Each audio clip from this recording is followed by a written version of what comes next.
Hey guys, in this video I want to go over the patch notes that was about the third-party tools, and I thought maybe it would be nice to have my take as a new player in Final Fantasy XIV. Use of third-party tools. As stated in the terms of service for Final Fantasy XIV, the use of third-party tools is strictly prohibited. So this is something that they've always said in the past. It was like, please do not use third-party tools. They never liked it, but it was always kind of like a shh, don't tell anyone, like hush hush, I'm actually using it. Everyone was well, not everyone, but a lot of people were using it. And also when I came into the scene, actually, when I saw videos like of Zepla talking about like how Yoshi P has addressed it in the past, how he, like, the team always didn't like third-party tools, and constantly in live letters they just always tell everyone, please do not use it. I personally, as a new player, came in thinking like, okay, I won't use any third-party tools. But then I saw a lot of streamers using it. I feel like I'm kind of left out if I don't use it too. And I'm only talking about ACT here because of savages and raiding. And I really wanted to get into the harder content. And I thought that ACT would be a good way to help me improve my rotation and just have better damage as a samurai. But I never ever had it up on stream, and this is something that really confused me as a player and also a streamer coming into the Final Fantasy XIV scene. If they addressed it in the past that they didn't like it, I was always wondering why streamers showed it on their stream, on their like overlay. When you actually download ACT, it doesn't actually go over your overlay like that. I think you have to do some steps further to actually put it as an overlay. And I was always lazy to do that, and I didn't want to ever do that on my stream and show anyone that I was using it.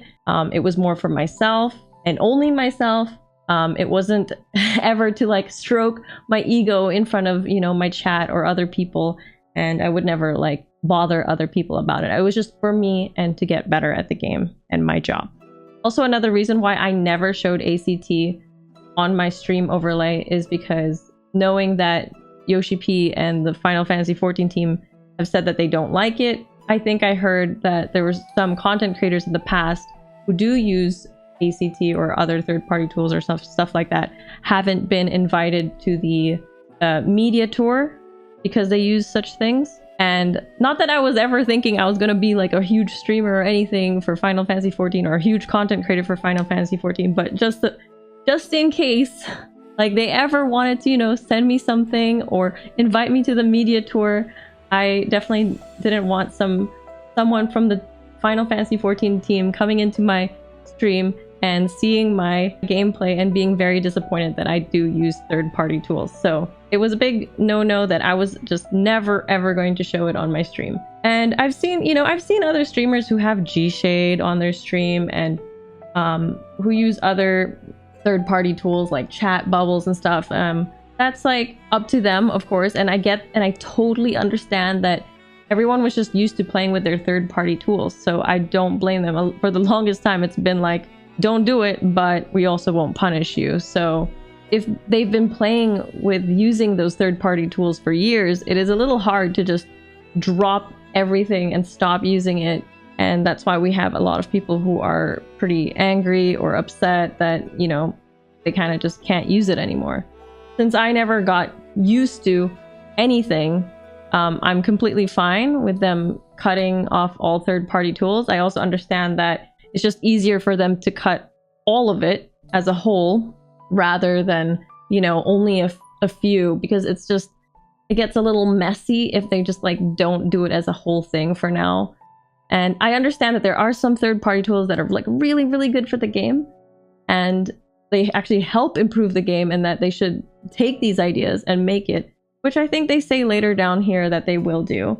We have received requests from players asking that we define what tools are and aren't permissible.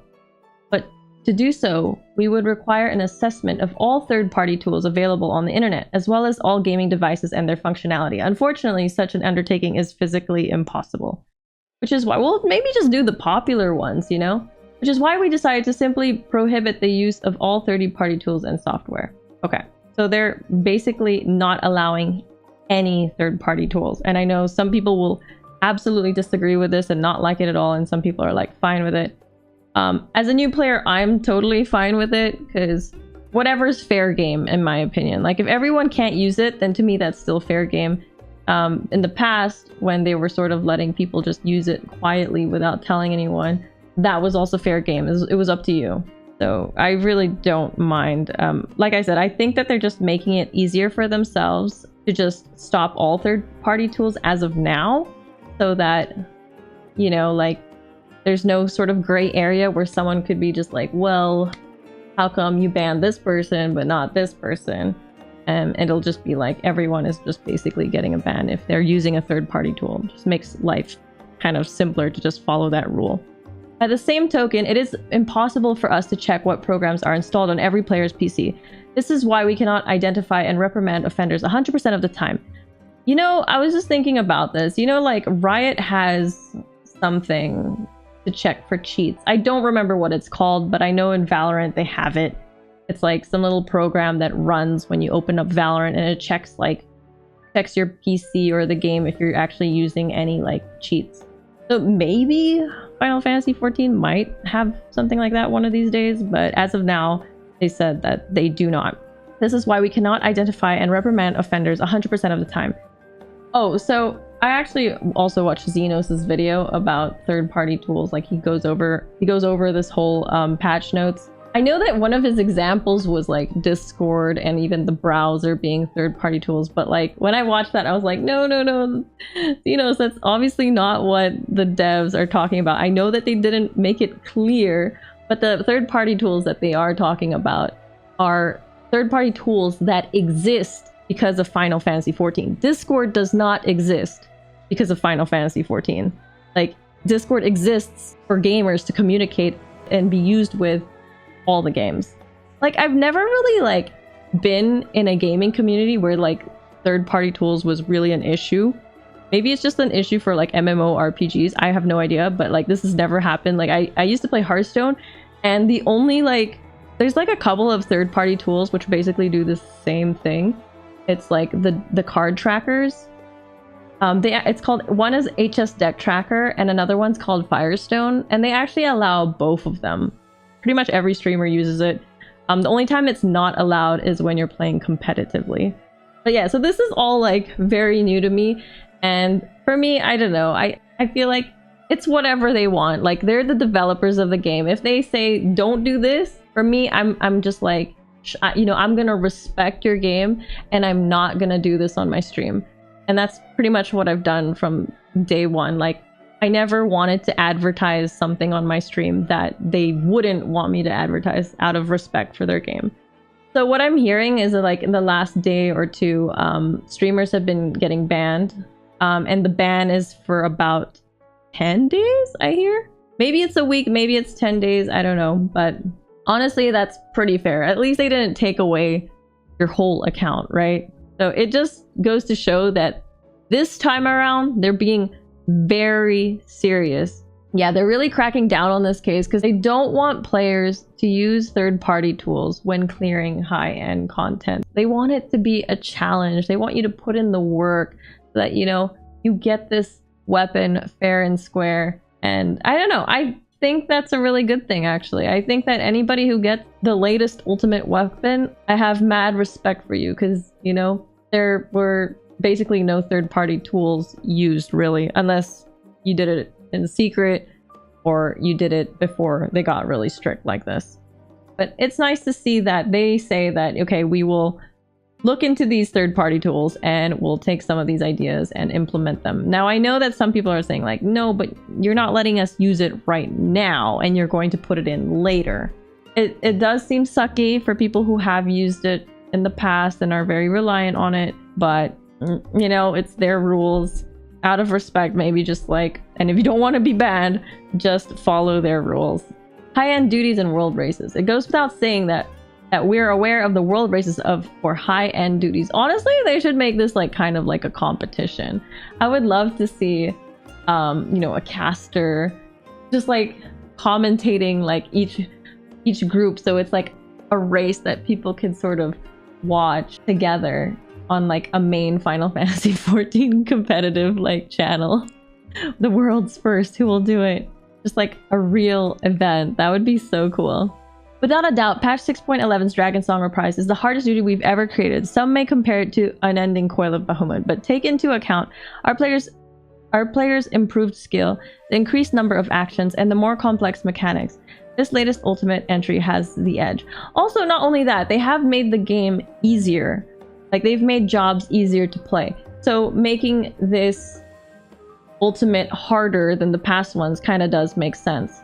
To be able to conquer it in such a short time requires great individual prowess, teamwork, and support, and you consider this gamer thoroughly impressed. Aww, that is so cute. Consider this gamer thoroughly impressed. Yoshi P, you're so funny. They want us to enjoy this ultimate with how it was meant to be played, and that's without using third-party tools.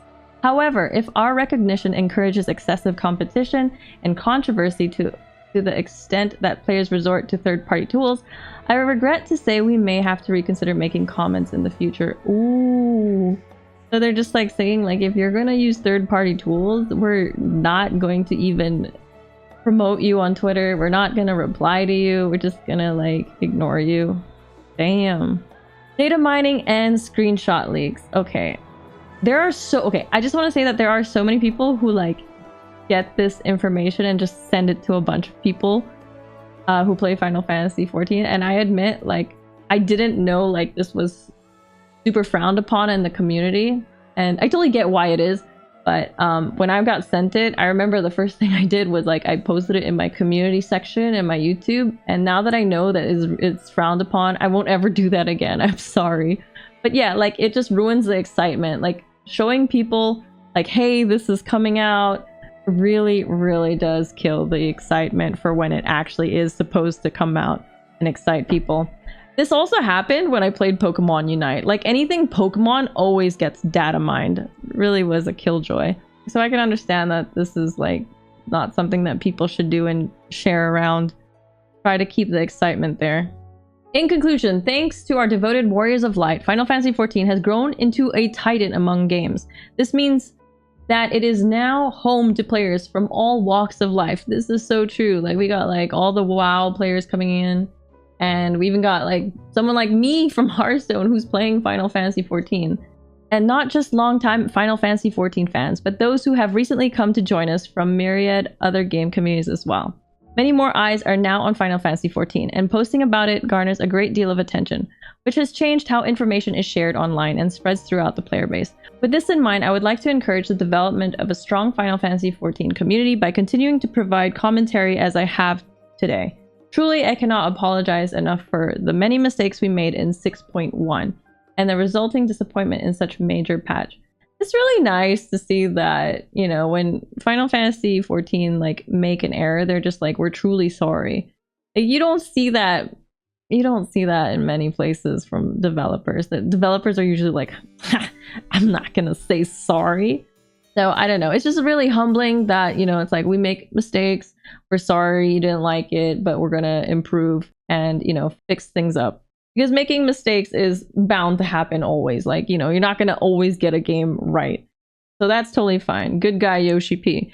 Nevertheless, we intend to forge ahead so that Final Fantasy XIV may continue to bring joy to as many players as possible, and we hope you will stay with us on this journey. Aw. Let me know in the comments below about what you think, and I'll see you guys in my next video.